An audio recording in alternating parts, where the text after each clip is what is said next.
Sir एक अपहरणकर्ताओं के जो बड़ा खुलासा हुआ है, 2 बच्चों का अपहरण किया था, क्या कुछ पूरा मामला है? 11 सितंबर को दोपहर 3 साढ़े 3 बजे दो बच्चे मिसिंग हो गए, जिनके परिवार वाले उनको ढूंढ रहे थे। और इस संबंध में उन्होंने थाना आलमबाग पर 11 तारीख की रात्रि में 9:30 बजे सूचना दी, जिसमें थाना आलमबाग की पुलिस ने तत्काल अभियोग पंजीकृत किया। तब तक ये जानकारी नहीं थी कि ये बच्चे को मिसिंग है या इनका अपहरण हो गया है। 12 तारीख की प्रातःकाल 6 बजे उसमें से एक बच्चे के परिजन के फ़ोन पर फिरौती का मैसेज आया, जिससे ये जानकारी हुई कि संभवतः इन बच्चों का अपहरण किसी के द्वारा पैसे के लिए कर लिया गया है। तत्काल पुलिस ने जो टीमें लगी थी उनकी संख्या बढ़ाई, सभी अधिकारीगण मौके पर पहुंचे और वहां पर परिजनों से जानकारी प्राप्त की गई। तो ये पता चला कि बच्चे अपनी साइकिल के साथ खेल रहे थे और कोई एक व्यक्ति जो 20-21 साल का है, और वो इन बच्चों को अपने साथ में किसी कोल्ड ड्रिंक पिलाने के बहाने ले गया है। मैसेज जो आ रहा था उसके बारे में जानकारी की गई, तो ये पता चला कि वो नंबर वर्तमान में लखीमपुर खीरी में है। तत्काल एक टीम लखीमपुर खीरी के लिए रवाना की गई।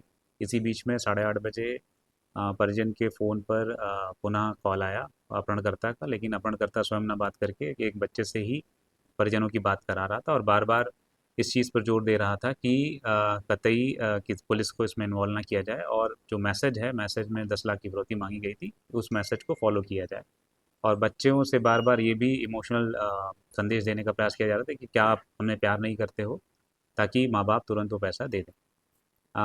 जो टीम वहाँ पर मौजूद थी लखीमपुर खीरी की, तो वहाँ पर लखीमपुर खीरी की पुलिस के साथ में उन्होंने जानकारी करके गोला गोकरण नाथ में रेलवे स्टेशन के पास से बच्चों को अपहरणकर्ता के साथ में 12 घंटे के भीतर सुरक्षित बरामद कर लिया और फिर उनको यहाँ लेकर के आया गया। अभी तक की प्रथम दृष्टया जो जानकारी प्राप्त हुई है अपहरणकर्ता के बारे में, उसका नाम विजय शर्मा पुत्र त्रिभुवन शर्मा है। वो पटेल नगर आलमबाग का ही रहने वाला है और 19 वर्षीय व्यक्ति है, जो पुणे में काम की तलाश में गया था और वहाँ से भाग आया, और यहाँ पर संभवतः उसको ये क्विक मनी कमाने का एक मौका उसके दिमाग में आया। तो उसने इन बच्चों को अपहरण करके उनसे फिरौती मांगी। उसका मूल उद्देश्य फिरौती की रकम प्राप्त करके पुनः पुणे जा कर के कोई व्यवसाय करने का था। अभी तक उसके खिलाफ कोई आपराधिक इतिहास नहीं मिला है। प्रथम दृष्टया ये समझ में आ रहा है कि बच्चों को उसने बहला करके और बीच-बीच में धमका करके अपने साथ में रखा था, इसीलिए बच्चे किसी प्रकार की कोई बात नहीं कर रहे थे। क्योंकि इस पूरे घटनाक्रम का खुलासा पुलिस ने बहुत ही कम समय में किया है, इसलिए पूरी टीम को मेरी तरफ से ₹25,000 का इनाम दिया गया।